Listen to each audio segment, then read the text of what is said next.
جی کہاں سے پڑھنا ہے؟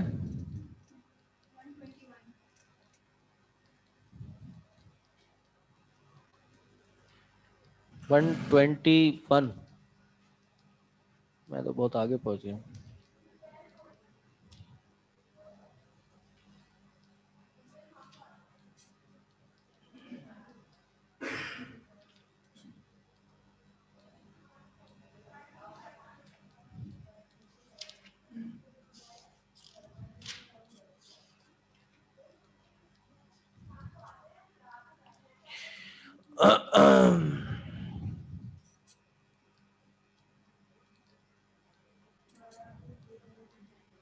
جی آواز آ رہی ہے آن لائن؟ جی عزیر صاحب آپ تلاوت کیجئے. بالکل. اچھا جی پچھلی کلاس میں ایک سوال آیا تھا تلاوت کے حوالے سے. ہاں کیا خواتین تلاوت کر سکتی ہیں یا نہیں کر سکتی؟ ہاں جی یعنی دوسروں کو سنانے میں تو اس کا جواب ابھی دیں آخر میں دیں؟ اچھا جی ایک منٹ ان کا مائک کھول دیں. ہاں یہ ابھی دے دیں. جی کیا خواتین کی آواز کا پردہ ہے یا نہیں ہے؟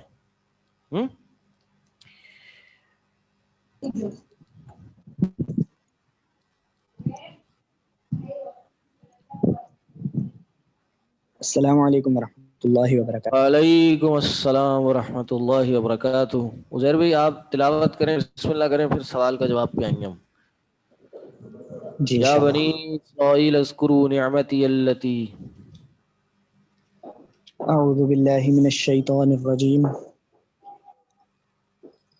یا بنی اسرائیل اذکروا نعمتی التی انعمت علیکم وانی فضلتکم علی العالمین. واتقوا يوما لا تجزي نفس عن نفس شيئا ولا يقبل منها عدل ولا تنفعها شفاعة ولا هم ينصرون. وإذ ابتلى إبراهيم ربه بكلمات فأتمهن قال إني جاعلك للناس إماما قال ومن ذريتي قال لا ينال عهد الظالمين. وإذ جعلنا البيت مثابة للناس وأمنا واتخذوا من مقام إبراهيم مصلى وعهدنا إلى إبراهيم وإسماعيل أن طهر بيتي للطائفين والعاكفين والركع السجود. وإذ قال إبراهيم رب اجعل هذا بلدا آمنا وارزق أهله من الثمرات من آمن منهم بالله واليوم الآخر قال ومن كفر فأمتعه قليلا ثم أضطره إلى عذاب النار وبئس المصير. وإذ يرفع إبراهيم القواعد من البيت وإسماعيل ربنا تقبل منا إنك أنت السميع العليم ربنا وجعلنا مسلمين لك ومن ذريتنا أمة مسلمة لك وأرنا مناسكنا وتب علينا إنك أنت التواب الرحيم. ربنا وبعث فيهم رسولا منهم يتلو عليهم آياتك ويعلمهم الكتاب والحكمة ويزكيهم إنك أنت العزيز الحكيم. ہو گیا جی رکوع پورا؟ جی اگلا بھی پڑھیں. اگلا بھی پڑھیں. پڑھیں. ومن يرغب عن ملة إبراهيم إلا من سفه نفسه ولقد اصطفيناه في الدنيا وإنه في الآخرة لمن الصالحين. إذ قال له ربه أسلم قال أسلمت لرب العالمين ووصى بها إبراهيم بنيه ويعقوب يا بني إن الله اصطفى لكم الدين فلا تموتن إلا وأنتم مسلمون أم كنتم شهداء إذ حضر يعقوب الموت إذ قال لبنيه ما تعبدون من بعدي قالوا نعبد إلهك وإله آبائك إبراهيم وإسماعيل وإسحاق إلها واحدا ونحن له مسلمون تلك أمة قد خلت لها ما كسبت ولكم ما كسبتم ولا تسألون عما كانوا يعملون وقالوا كونوا هودا أو نصارى تهتدوا قل بل ملة إبراهيم حنيفا وما كان من المشركين قولوا آمنا بالله وما أنزل إلينا وما أنزل إلى إبراهيم وإسماعيل وإسحاق ويعقوب والأصباط وما أوتي موسى وعيسى وما أوتي النبيون من ربهم لا نفرق بين أحد منهم ونحن له مسلمون فإن آمنوا بمثل ما آمنتم به فقد اهتدوا وإن تولوا فإنما هم في شقاق فسيكفيكهم الله وهو السميع العليم صبغة الله ومن أحسن من الله صبغة ونحن له عابدون قل أتحاجوننا في الله وهو ربنا وربكم ولنا أعمالنا ولكم أعمالكم ونحن له مخلصون أم تقولون إن إبراهيم وإسماعيل وإسحاق ويعقوب والأسباط كانوا هودا أو نصارى قل أأنتم أعلم أم الله ومن أظلم ممن كتم شهادة عنده من الله وما الله بغافل عما تعملون تلك أمة قد خلت لها ما كسبت ولكم ما كسبتم ولا تسألون عما كانوا يعملون جزاک اللہ خیرا، بارک اللہ فیکم۔ سب سے پہلے تو سوال کہ جی کیا خواتین کی آواز کا پردہ ہے یا نہیں ہے، تو اس بارے میں یہ سمجھ لیجئے کہ اس سوال کا مطلب کیا ہے کہ پردہ ہے یا نہیں ہے۔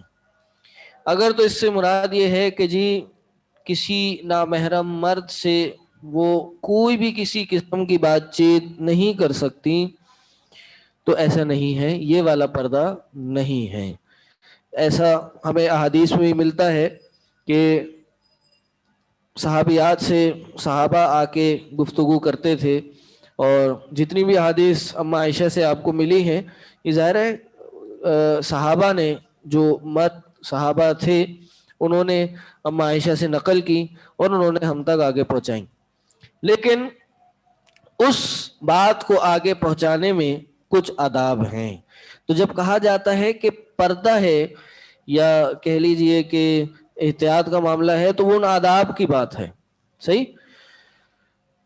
کیا آداب ہیں کہ قرآن میں آتا ہے نا سورہ احزاب میں کہ جب بھی کوئی خاتون کسی مرد سے بات کرے تو اپنی بات کے لہجے میں نرمی نہ لائے، بات کو بہت جس کو کہتے ہیں نا کہ آپ نرم گفتگو نہ کی جائے، بلکہ ایسا اس کا مطلب یہ نہیں کہ جی بالکل کڑک انداز میں بات کی جائے۔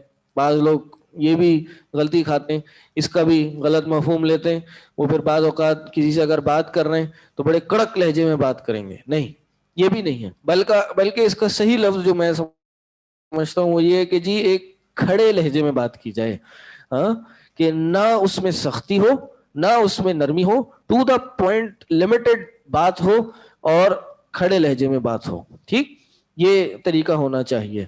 اب جب دین نے عام گفتگو میں بات کو نرم کرنے سے منع کیا ہے اور قرآن میں یہی ہے فَيَطْمَعَ الَّذِي فِي قُلُوبِهِم مَرَضٌ کہ جب آپ آرام سے نرم لہجے سے بات کریں گی تو جس کے دل میں کوئی مرض ہوگا کسی قسم کا تو وہ اس کے دل میں اس کو اچھی لگ جائے گی، یعنی وہ آواز سے ظاہر ہے کچھ اور معاملہ ہو سکتا ہے. تو اللہ نے ایک عورت کی آواز کو نیچرلی ایک پتلا یا اس میں ایک اٹریکشن رکھی ہے، اس کو خوبصورت بنایا نسبتاً مرد کی آواز سے، تو اس لیے کہا کہ جب بات کی جائے تو ایک کھڑے لہجے میں بات کی جائے اور ایک یعنی اس کو نرم نہ بنایا جائے. ٹھیک. اور اسی طرح جب بھی بات کی جائے ایک پردے کے پیچھے سے بات کی جائے، براہ راست بات چیت نہ ہو. تو جیسے عام بات چیت میں آواز کو نرم کرنے کا حکم نہیں ہے، اسی طرح کسی کے سامنے اپنی بات کو مزین کرنا تو بالکل منع ہے. صحیح. اب اگر آپ قرآن کی تلاوت کر رہے ہیں اور اچھے سے ترتیل کے ساتھ قرآن کی تلاوت کر رہے ہیں تو یہ بھی کسی نامحرم کے سامنے کرنا جائز نہیں ہوگا یا نہ ہے. صحیح. ہاں البتہ آپ عادتاً تلاوت کر رہے ہیں یا آپ صرف کسی کو جیسے کسی آپ کا تجوید کے استاد ہیں ان کو صرف اپنی تجوید کی غلطی نکالنے کے لیے یا تصحیح کے لیے آپ سنا رہے ہیں تو وہ صحیح ہے، یا آپ کوئی آیت پڑھ کے سنا دیتے ہیں یا کوئی بات کا جواب دے دیتے ہیں تو یہ صحیح ہے.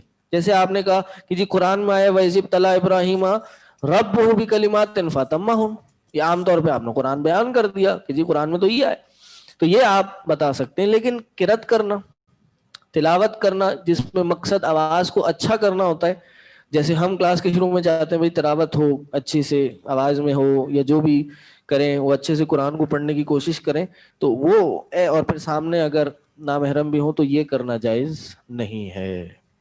بات سمجھ آ گئی؟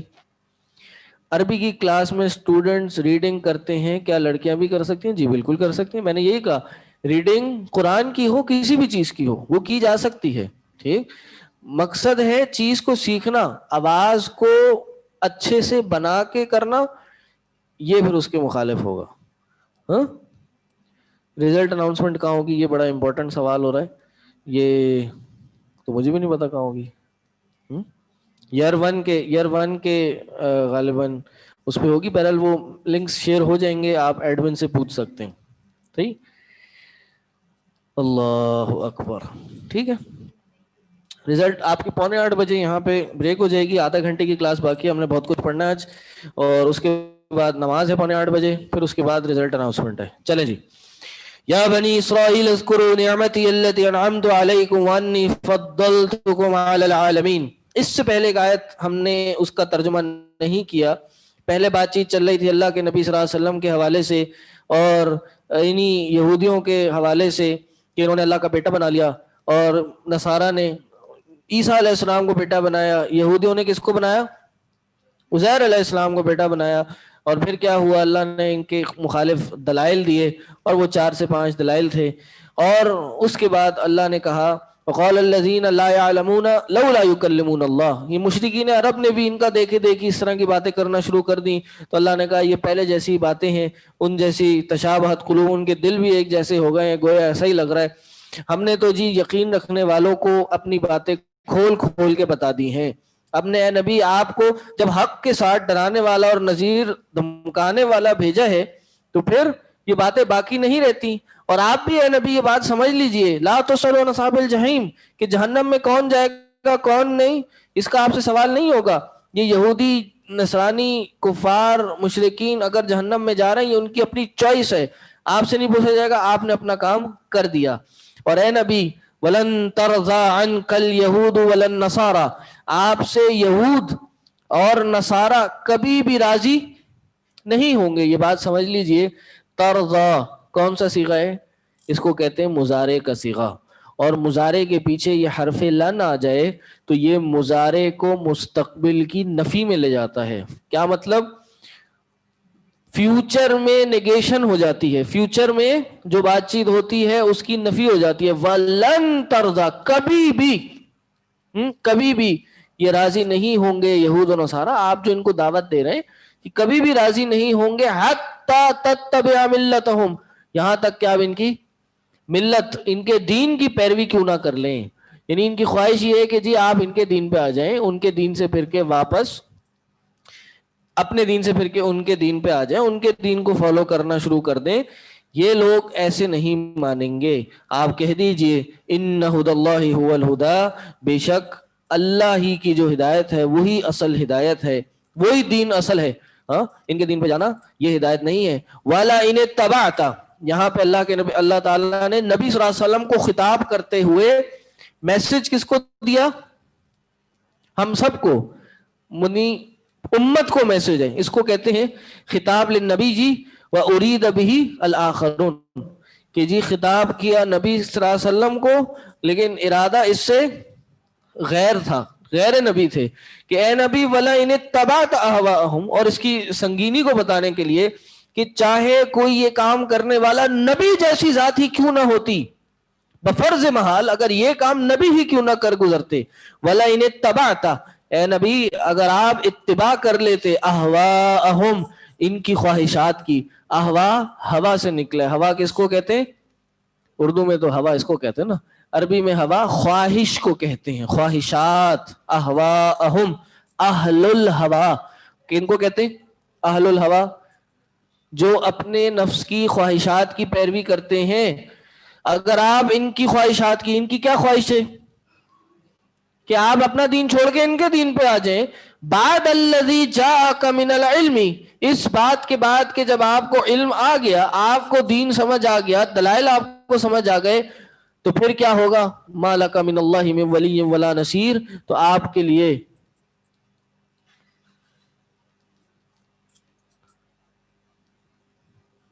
لیے اللہ کی طرف سے کوئی ولی یا کوئی نصیر, مددگار نہیں ہوگا.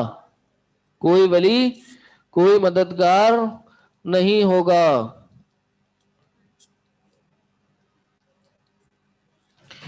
ٹھیک, یعنی کہ ایک نبی صلی اللہ علیہ وسلم جیسے مقام و مرتبہ والی ہستی بھی اگر یہ کام کر لے بفرض و محال, تو اس کا بھی اللہ کوئی مددگار یا دوست نہیں ہوگا. تو عام انسان کا کیا معنی ہے؟ یہاں ایک بات سمجھ لیجئے, احوا, اب نبی صلی اللہ علیہ وسلم کے بعد, صحابہ کے بعد, اہل الہوا اہل بدعت کو کہتے ہیں.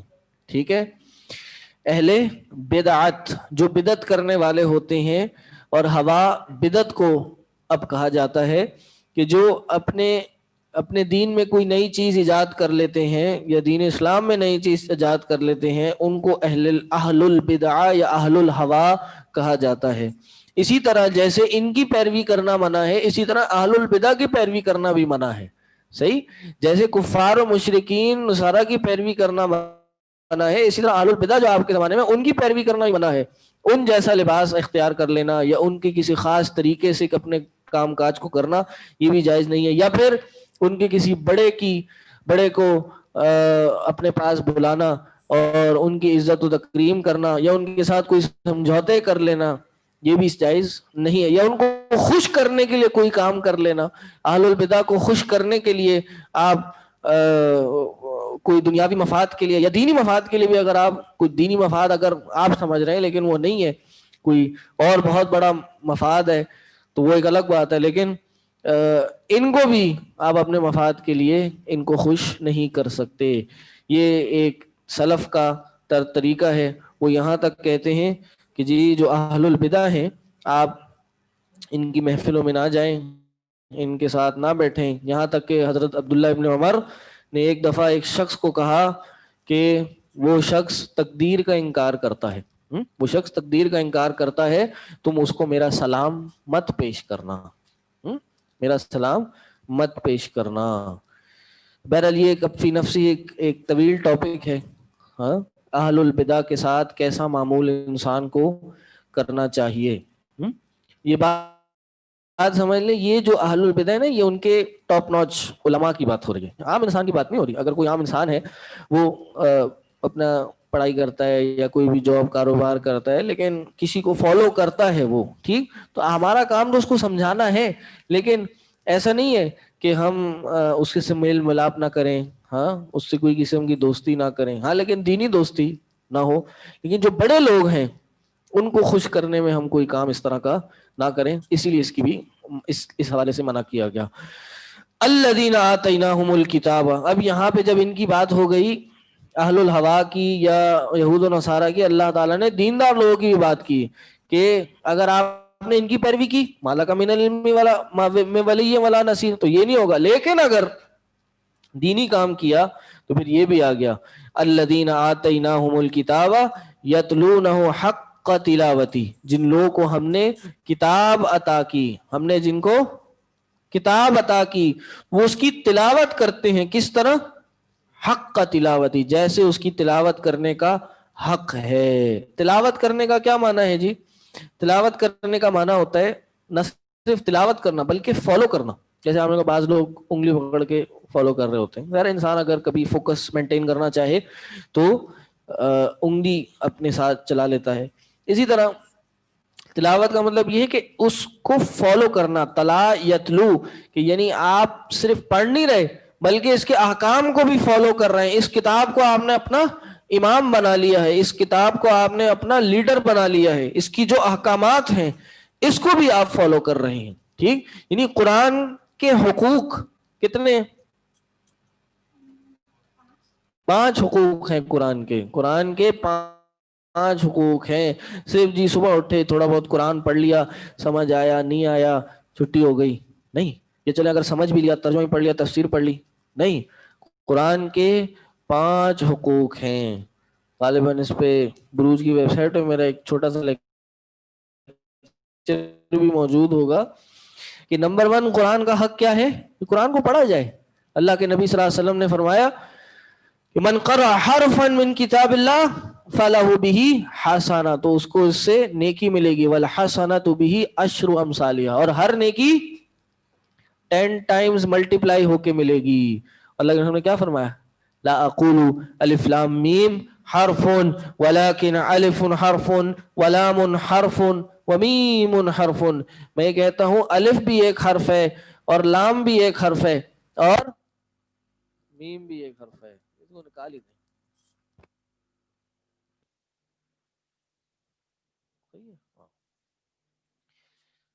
الف بھی ایک حرف، لام بھی، یعنی انسان یہ 3 حرف بھی پڑھ لے تو 30 نیکی عمل گئی. یہ کون سا حق ہوا قرآن کا؟ پہلا. صحیح، قرآن کو پڑھنا. یہ قرآن کا اعجاز ہے کہ قرآن کو بغیر سمجھ کے فہم کے بھی پڑھا جائے تو قرآن کا ثواب ملتا ہے. دنیا کی کوئی ایسی کتاب، چاہے حدیث کی کتاب بھی ایسی نہیں ہے کہ جس کو بغیر فہم کے پڑھا جائے تو اس کا مطلقاً ثواب ہو. ٹھیک جی. اب آواز آ رہی ہے؟ اب صحیح ہو گئی آواز؟ جی آواز صحیح ہو گئی؟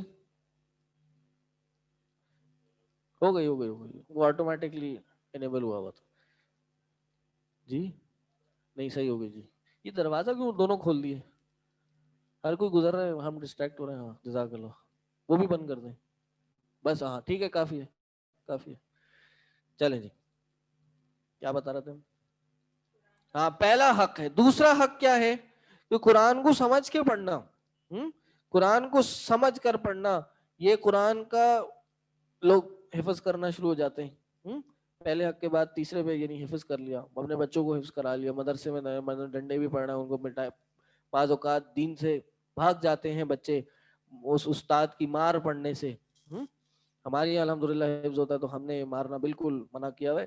لیکن بہت سے ایسے مدارس ہیں کہ جہاں بچوں کو مارا جاتا ہے. یعنی قاریوں کو سمجھ نہیں آتا کہ حفظ کیسے کرایا جائے بغیر مار پیٹ کے. تو اتنی تکلیف میں بچوں کو بعض اوقات ڈال دیتے ہیں. خود بھی صبح شام بچوں سے دور رہتے ہیں، رکھتے ہیں. صبح 8 بجے بچہ جاتا ہے، شام کو جاتا ہے، سب چیزیں ہوتی ہیں. یہ ساری مشقتیں برداشت کرتے ہیں 3-4 سال، لیکن سمجھ کے قرآن نہیں پڑھا. قرآن کا پہلا حق تو یہ تلاوت. دوسرا حق یہ کہ اس کو سمجھ کے پڑھا جائے. آپ جب تک قرآن سمجھ کے نہیں پڑھیں گے پتہ ہی نہیں چلے گا اس میں ہے کیا. تو مختصر بتا رہا ہوں، باقی بات لمبی نہ ہو جائے، ہم نے پورا کرنا ہے. دوسرا حق یہ. تیسرا حق کیا ہے؟ قرآن کو حفظ بھی کرنا نہیں. یہ چوتھا حق ہے. تیسرا حق یہ قرآن پہ عمل کرنا. اب سمجھ کے پڑھ لیا تو عمل بھی تو کریں.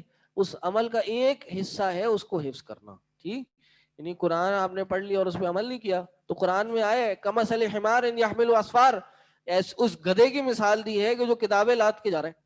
یہ کتابیں تو بہت ہیں, پڑھنا تو بہت ہے, علم تو بہت ہے, لیکن عمل نہیں کر سکا, عمل نہیں کرتا.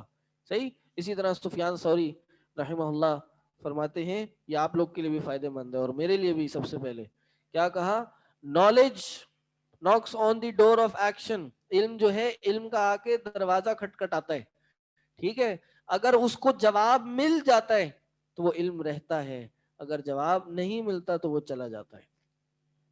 یعنی جب تک انسان عمل نہیں کرے گا, گناہوں سے نہیں بچے گا, جتنا ہی تیز دماغ ہو باتیں یاد نہیں رہتی ہیں. انسان کو عمل کرنا پڑے گا. اس دوڑ میں آیا ہے, پڑھنے آیا ہے, اپنے دل کو مضبوط کرنے کے لیے ذکر بھی کرنا پڑے گا, قرآن کی تلاوت بھی کرنی پڑے گی, نمازوں میں بھی خشوع و خضوع اختیار کرنا پڑے گا, گناہوں سے بھی جس قدر ہو سکے بچنا پڑے گا, تب جا کے علم پختہ ہوگا.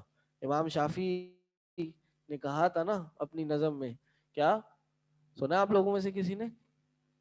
بڑے تاریخی الفاظ انہوں نے کہا کہ شکوت الی وقیع, میں اپنے استاد وقیع, امام وقیع کے پاس گیا, میں نے ان سے شکایت کی, عن سوء حفظی, میں نے ان سے شکایت کی اپنے حافظے کی کمزوری کے حوالے سے. شکوت الی وقیع عن سوء حفظی, تو پھر کیا ہوا؟ فارشدنی الی ترک المعاصی, تو انہوں نے مجھے گناہوں کو ترک کرنے کی رہنمائی کی. کہ اے محمد بن ادریس, اصل نام امام شافعی کا کیا تھا؟ محمد بن ادریس. ہمیں یہ باتیں تو پتا ہو, اتنے بڑے بڑے ائمہ ہیں. امام ابو حنیفہ کا کیا نام تھا؟ ہاں, امام مالک کا کیا نام تھا؟ بہرحال یہی پڑھنے کے دبلا آپ لوگ کو. تو امام شافعی کہتے ہیں کہ ارشدنی الی ترک المعاصی, مجھے گناہوں کو ترک کرنے کا کہا گیا. انہوں نے کیوں کہ فإن علم اللہ نور, کہ بے شک اللہ کا جو علم ہے یہ نور ہے, یہ ایک چراغ ہے, یہ ایک روشنی ہے. فإن نور اللہ لا يعطى لعاص, کہ اللہ کا جو نور ہے یہ ایک گناہ گار کو نہیں عطا کیا جاتا. تو انسان جب تک گناہ نہیں چھوڑے گا, یہ علم انسان کے دل و دماغ میں نہیں اترے گا. اللہ سے دعا ہے کہ اللہ ہمیں گناہوں سے بچا کے رکھے اور ہمیں علم میں پختگی عطا کرے. تو تیسرا حق تھا قرآن پہ عمل کرنے کا. چوتھا حق کیا ہے؟ حفظ کرنا. قرآن کو کچھ ٹکڑا انسان کا یاد, قرآن کا حق ہے اس کو یاد کیا جائے, کیونکہ ورنہ قرآن پوری ہستی سے مٹ جائے گا. لیکن یہ جو ایک حق ہے جس کو ہم حق کہتے ہیں, یہ کتنا ہے؟ جتنا واجب ہے. واجب کتنا ہے؟ کم از کم جتنا قرآن میں پڑھ سکیں, نماز میں پڑھ سکیں. ٹھیک. ورنہ پورے قرآن کا اول سے لے کے آخر تک حفظ کرنا یہ کوئی واجب نہیں ہے. کہیں نہیں آیا کہ یہ پورا قرآن آپ حفظ کریں, بلکہ اللہ اکبر, نبی صلی اللہ علیہ وسلم جب اس دنیا سے رخصت ہوئے اتنے صحابہ حافظ تھے, 70-100 کے قریب, گنتی تو مجھے پتہ بھی نہیں, آپ بتا رہے ہیں. پھر بھی وہ تو 70 شہید ہوئے تھے, 70 صحابہ حفاظ شہید ہوئے تھے, تبھی تو پھر یہ قرآن کو لکھا گیا تھا. تو کتنے صحابہ, چند ایک آدھ تھے جو پورے قرآن کے حافظ تھے, لیکن سارے کے سارے قرآن پہ عمل کر کے ولی اللہ ضرور تھے, قرآن کے عامل ضرور تھے. اگر حافظ نہیں تھے تو اس لیے ہماری توجہ حفظ سے زیادہ قرآن کو سمجھنے پہ اور اس پہ عمل کرنے پہ ہونی چاہیے. قرآن کو سمجھ کر پڑھا بھی جائے, پڑھایا بھی جائے, تاکہ قرآن اترے ہمارے اندر. صرف حفظ کر لینا یہ بھی اچھی بات ہے, بہت اچھی بات ہے. اللہ کے نبی صلی اللہ علیہ وسلم نے کیا فرمایا قرآن قیامت کے دن یقال لصاحب القرآن, قیامت کے دن صاحب قرآن سے کہا جائے گا, کیا کہا جائے گا؟ اقرا, پڑھ, ورتل کما کنت ترتل, ایسے پڑھ جیسے تو دنیا میں خوبصورتی کے ساتھ تلاوت کیا کرتا تھا. تو جتنا قرآن یاد ہوگا وہ پڑھتا رہے گا. اور حدیث میں آتا ہے کہ وہ سیڑھی, جنت کی سیڑھی لگا دی جائے گی اور کہا جائے گا کہ اے شخص, اے انسان, اہل قرآن, قرآن پڑھتا جا, سیڑھی چڑھتا جا، وہ تیری جنت کی آخری منزل ہوگی جو تیری قرآن کی آخری آیت تجھے یاد ہوگی. کہ جتنا قرآن یاد ہوگا وہ اتنا اوپر سیڑھیاں چڑھتا رہے گا اور وہ جنت میں اپنے مقام کو بلند کرتا چلا جائے گا. کتنے ہو گئے؟ 4 ہو گئے. 5واں قرآن کو آگے پڑھانا، دوسروں تک پہنچانا.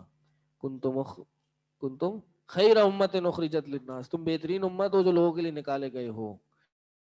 ہاں، نیکی کا حکم دیتے ہو اور برائی سے روکتے ہو. خیرکم من تعلم القرآن وعلمہ، بہترین وہ شخص ہے جو قرآن پڑھے اور پڑھائے. یا بہترین شخص وہ ہے کہ جو بہت بڑا کوئی ڈاکٹر بن جائے، سرجن بن جائے، بزنس مین بن جائے، فیکٹری اونر بن جائے، انڈسٹریلسٹ بن جائے. کون ہے بہترین؟ قرآن نے کہا، اللہ کے رسول نے کہا بہترین وہ ہے جو قرآن کو پڑھتا ہے اور دوسروں کو پڑھاتا ہے. یہ دنیا کی بہترین جاب ہے، بہترین کام ہے جو آخرت میں انسان کے کام آئے گا.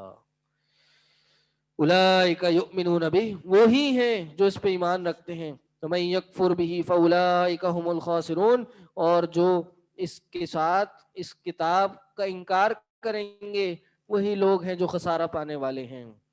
یا بنی اسرائیل اذکروا نعمتی التی انعمت علیکم وانی فضلتکم علی العالمین. یہ آیت دوبارہ آئی ہے نا جی؟ پہلے کہاں آئی تھی؟ جی چوتھے رکوع کھولیے.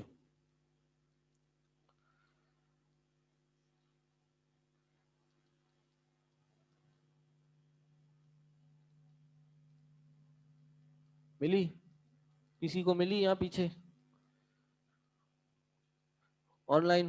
5th رکوع کہہ رہے ہیں جی، 5th رکوع آیت نمبر بتائیں جی. اللہ اکبر. جی بھائی جلدی. آیت نمبر 48 47. یہ آیت نمبر کیا ہے؟ 122. 122 مائنس 48 یا 47 کتنے ہو گئے؟ 87. یا اس آیت کو اگر نہ بھی شامل کیا جائے تو 85 84.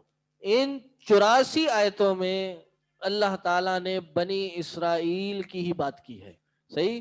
اور ان 84 85 87 آیتوں میں اللہ تبارک و تعالیٰ نے بنی اسرائیل پہ جو انعامات کیے گئے، ان کی جو نافرمانیاں تھیں، ان کے جو گناہ تھے، ان کو دعوت کس طرح دی گئی، انہوں نے انبیاء کو قتل کیا، انہوں نے کس طرح حجت بازیاں کی، پھر نبی صلی اللہ علیہ وسلم کا مقام ایک ایک دو بار بتایا گیا.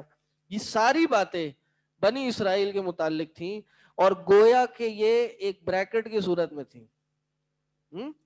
پہلے ایک سٹارٹنگ بتائی، کون سی آیت ہے؟ آیت نمبر 48. آیت کیا ہے؟ وہی آیت جو یہاں ہے جو کی تو وہاں پہ بھی اور یہاں بھی ہے. وہاں پڑھیں آیت، صرف تھوڑی سی تبدیلی ہے، پڑھیں.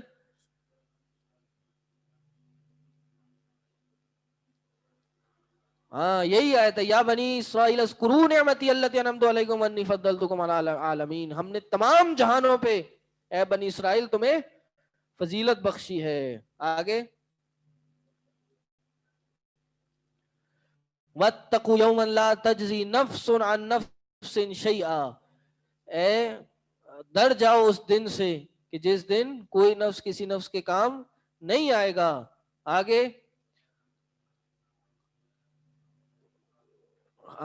ولا يقبل منها شفاعت، یہاں کیا ہے؟ ولا يقبل منها عدل. بس یہ تبدیلی ہوئی ہے.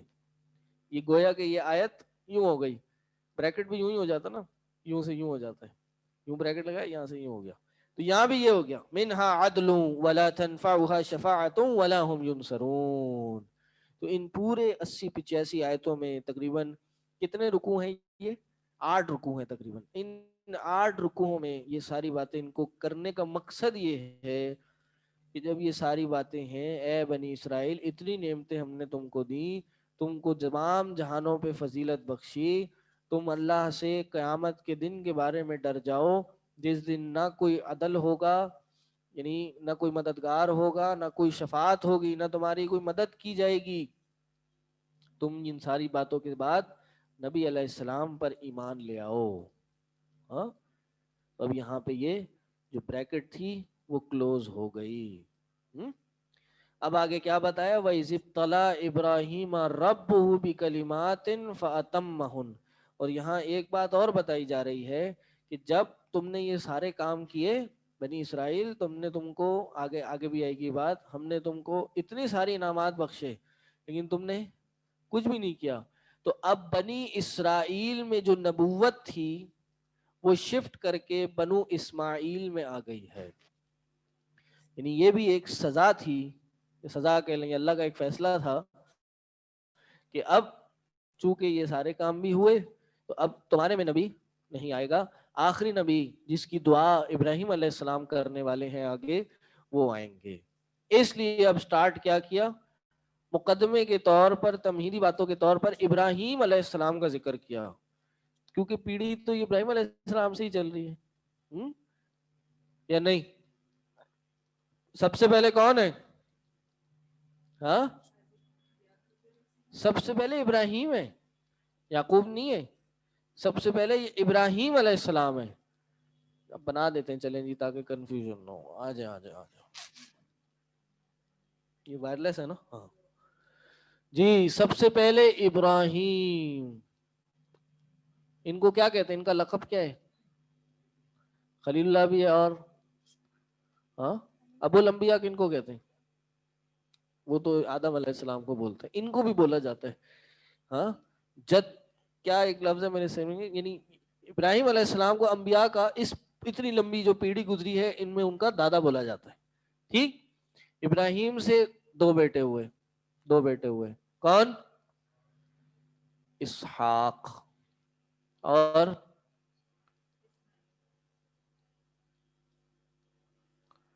میری رائٹنگ بہت اچھی ہے تو تھوڑا سا آپ لوگ کو گزارا کرنا ہوگا. اسحاق کے بیٹے تھے کون؟ یعقوب. ہاں یعقوب کے کتنے بیٹے تھے؟ 12. ہاں ان میں سے ایک یوسف تھے. اچھا یعقوب کے جو یہ بیٹے تھے ان کو کیا کہتے ہیں؟ ان کو کہتے ہیں بنی اسرائیل. کیوں کہتے ہیں بنی اسرائیل؟ کیونکہ یعقوب کو اسرائیل کہتے ہیں، یعقوب علیہ السلام کو. تو ان کے بیٹے کون ہو گئے؟ بنی اسرائیل. اسی طرح یعقوب کے جو 12 بیٹے تھے ان سے پھر 12 قبیلے بنے. ٹھیک. 12 قبیلے جب بنے تو ان کو کیا کہتے ہیں؟ اسباط. ابھی آگے آنے والا ہے. صحیح. اسی سے پھر موسیٰ آئے. صحیح. جی پھر لمبی ایک لسٹ ہے، بہت سارے اس میں سے آئے، پھر بہت سارے انبیاء اس میں سے آتے گئے یہ ان کو جھٹلاتے گئے، قتل کرتے گئے. یہ سارے جتنی بنی اسرائیل کی پڑی ان کو. عیسیٰ بھی اس میں آئے، عیسیٰ کو بھی انہوں نے جھٹلایا. آخری ہاں عیسیٰ آخری تھے. اب یہ اتنی تفصیل مجھے بھی نہیں پتا کہ عیسیٰ کے بعد بھی کوئی شاید آیا نہیں آیا، لیکن عیسیٰ ہی آخری. ٹھیک. لیکن پھر کیا ہوا؟ اس پوری پیڑھی میں جو اتنے انبیاء آئے ان کی حرکتیں جیسی بھی تھیں، اللہ نے کیا کرا؟ ادھر سے ایک نبی بھیج دیا. اور وہ کون تھا؟ محمد صلی اللہ علیہ وسلم. سمجھ آ گیا آپ کو؟ مزید دیکھنا چاہیں تو یہ ہے ترتیب. جی اسباط یہ یعقوب علیہ السلام کے جو بیٹے ہیں 12 ان کے 12 قبیلے بنے، اور 12 قبیلوں کے آگے جو بھی اولاد تھی ان کو اسباط کہتے ہیں.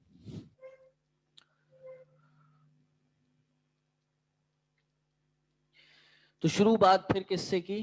ابراہیم علیہ السلام سے. وَإِذِ ابْتَلَىٰ إِبْرَاهِيمَ رَبُّهُ بِكَلِمَاتٍ فَأَتَمَّهُنَّ. اور یاد کرو اس وقت کو کہ جب ابتلا، جی یہ جد امجد، جد امجد کہتے ہیں ابراہیم علیہ السلام کو. ابراہیم علیہ السلام جد امجد، دادا. جد کس کو کہتے ہیں؟ دادا کو. ہاں ابراہیم کو بھی والد کہا. صحیح. آئسیک، اسحاق. یہ آئسیک نیوٹن یہی ہے؟ اسحاق نام تھا اس کا؟ وہ تو ٹھیک ہے لیکن یہ تو نیوٹن جو تھا مسلمان تو نہیں تھا یہ. چلیں جی, جد الانبیاء دیکھا. وَإِذِ ابْتَلَىٰ إِبْرَاهِيمَ رَبُّهُ بِكَلِمَاتٍ فَأَتَمَّهُنَّ, یاد کرو جب ہم نے ابراہیم کو آزمائش میں ڈالا, یا رب نے آزمائش میں ڈالا, بکلمات کچھ باتوں سے, تو اس نے سب کے سب کو پورا کیا. تمام آزمائشوں میں ابراہیم علیہ السلام کامیاب ہوئے اور کسی میں بھی ناکام نہیں ہوئے. اور اتنی ابتلا آزمائش کو کہتے ہیں, آزمائش میں ڈالنا. اصل آزمائش کو کہتے ہیں بلا. ہاں تو یہ ابتلا آزمائش میں ڈالنا. کون کون سی آزمائش آئی تھی ابراہیم علیہ السلام پہ؟ بہت ساری تھی. پہلے اپنی بیوی کو اور بچے کو چھوڑ کے جانا, پھر ان کو ذبح کرنا, پھر آگ میں پھینکا جانا اور اس بت کو توڑ دینا, اولاد دیر سے آئی. یعنی کتنی آزمائشوں سے ابراہیم علیہ السلام کو گزارا گیا, لیکن وہ ہر آزمائش میں باپ مشرک تھے, ان کے لیے دعا بھی نہیں کر سکتے. ہر آزمائش میں ابراہیم علیہ السلام کامیاب ہوئے, اور یہی کامیابی تھی جس کی وجہ سے کہا قال انی جاعلک للناس اماما. اللہ اکبر. کہ جب ہر آزمائش میں انسان کامیاب ہو جائے تب جا کے کوئی مقام و مرتبہ پاتا ہے, یا جب اگر انسان آزمائشیں اٹھائے تب جا کے کسی مقام و مرتبے کے قابل بنتا ہے. کہا ہم آپ کو لوگوں کے لیے امام بنا رہے ہیں, امام بنانے والے ہیں. جب انہوں نے یہ بات سنی تو انہوں نے کہا قال ومن ذریتی, اپنی اولاد کی ان کو فکر ہوئی. کہا اے اللہ میری اولاد میں سے بھی تو امام بنائیے. قال لا ینال عہدی الظالمین, میرا جو عہد ہے, میرا جو وعدہ ہے, یا جو میں چیز دے رہا ہوں وہ ظالمین نہیں لے سکتا, یا ان کو نہیں پہنچتا. میرا عہد ظالمین کو نہیں پہنچتا. وَإِذْ جَعَلْنَا الْبَيْتَ مَثَابَةً لِلنَّاسِ وَأَمْنًا وَاتَّخِذُوا مِن مَّقَامِ إِبْرَاهِيمَ مُصَلًّى. اللہ اکبر. پڑھنا تو بہت تھا, وقت ہو گیا نماز کا. چلیں جی, اب اگلی کلاس میں یہیں سے کور کریں گے. اور میں تو چاہ رہا تھا 1-1.5 رکوع ہو جاتا, قرآن پہ بات چلی گئی, پھر یہ انبیاء پہ چلی گئی. ٹھیک ہے جی, کوئی سوال ہے یہاں پہ اس چیز کے حوالے سے؟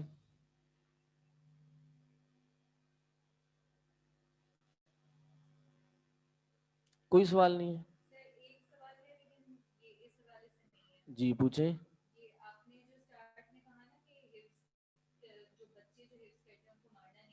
جی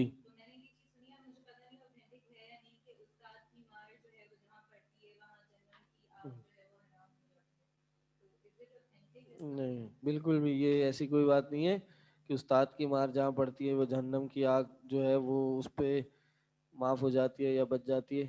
ایسا کچھ نہیں ہے. یہ تو بلکہ made in India made in Pakistan حدیث لگ رہی ہے مجھے تو. ہاں ایسا نہیں ہے. اللہ کے نبی صلی اللہ علیہ وسلم نے مارا کسی کو پڑھانے کے لیے, سکھانے کے لیے؟ ڈانٹ کی جا سکتی ہے. سلف صالحین میں اساتذہ بعض اوقات شاگردوں کو مارا بھی کرتے تھے. ٹھیک ہے, ایسا نہیں ہے کہ مارنا بالکل جائز نہیں ہے, لیکن اس معاملے میں یہ حدیث یہ صحیح نہیں ہے. ٹھیک, کیا جو لوگ درگاہ جاتے ہیں ان کے پیچھے نماز پڑھ سکتے ہیں؟ درگاہ کیوں جاتے ہیں یہ پہلے دیکھیے. کیا ان کا وہ درگاہ والے سے ہی ڈائریکٹ مانگنے جاتے ہیں, یا پھر وہ درگاہ پہ کچھ صرف ناجائز کام کرنے جاتے ہیں جو شرکیہ نہ ہو؟ جی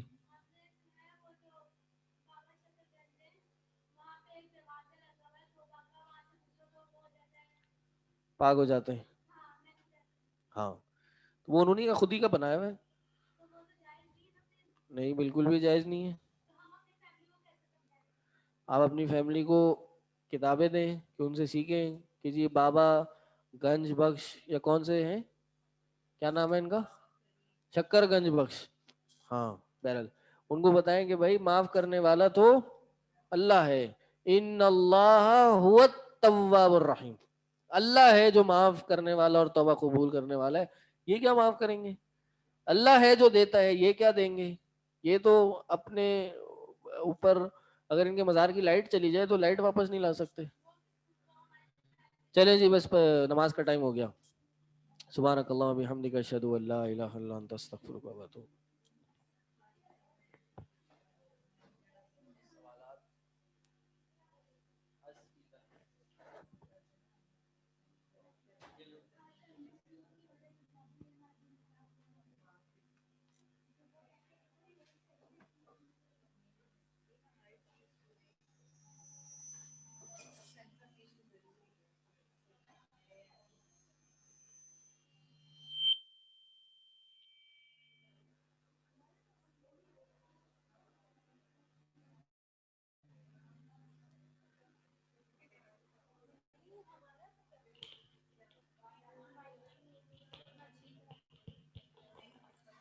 اللہ اکبر اللہ اکبر اشہد ان لا الہ الا اللہ اشہد ان محمد رسول اللہ حی علی الصلاة حی علی الفلاح قد قامت الصلاة قد قامت الصلاة اللہ اکبر لا الہ الا اللہ.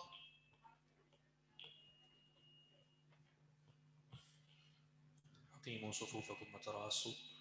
صفیں درست کر لیں، پاؤں سیدھے قبلے کی طرف کر لیں. اللہ اکبر.